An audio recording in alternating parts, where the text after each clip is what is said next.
You seen the title, you felt convicted. And look, we got the flies joining us in the audience today, but it's okay. I'm gonna be slapping them out of the way. You see what I mean? They're the most um unappreciated insects ever. You see what I mean? But man, they get a lot of hate, but I love them. You see what I mean? It is what it is, okay? But still. Um, but yeah, like how I put it in the title. If you're not aware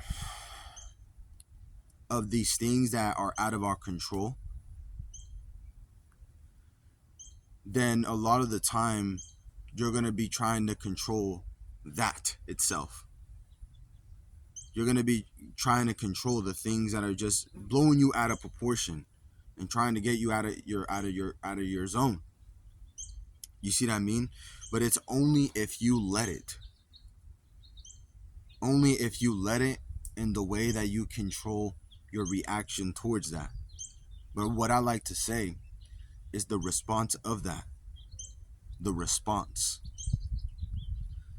It's how do you choose to respond from the situations that come in your life? And how can you reconcile back to yourself, align yourself back? Because it's so sad how sometimes things happen to us and they change us for the bad. They change us for the bad. And I know a lot of people say, no, they change us for the better. But there's some things that change you for the bad. And we don't get out of that cloud until sometimes something really bad happens again. And I know what I'm saying is kind of subjective, but sometimes we just have to learn that way. We just have to learn that way. And if you're not in control of your own response of that, then who are you really? Who are you? Do you even know yourself? And that out of alignment that we get out of is just a learning experience though. And me asking that question of who are you can seem pretty harsh. Because yeah, like it's scary asking that question to yourself all the time. Like, who are you? You see what I mean? But if you take that process though to getting to know yourself in that way, then it won't seem that bad.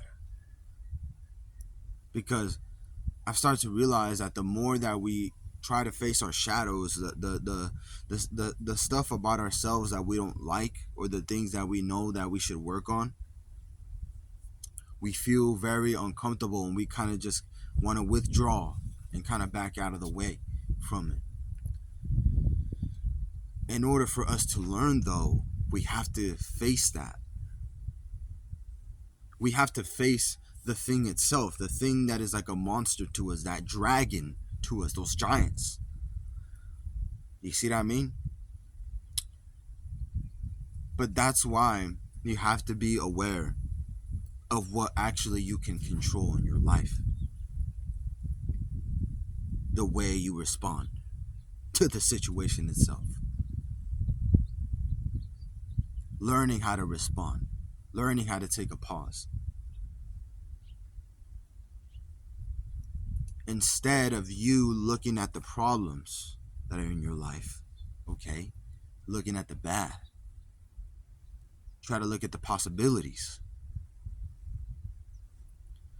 You see what I mean? You have to look at the possibilities.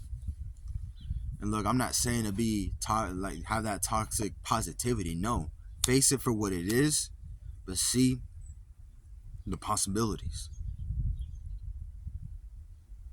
What can you do to grow? Because there's something in that to grow, for you to grow in that situation. If you allow yourself to sit there in the fire with calmness. But subscribe, like this video, comment, and look, I'm gonna keep going with these videos. You know the deal. You see what I mean? but we're gonna keep going no matter the situation. I love you.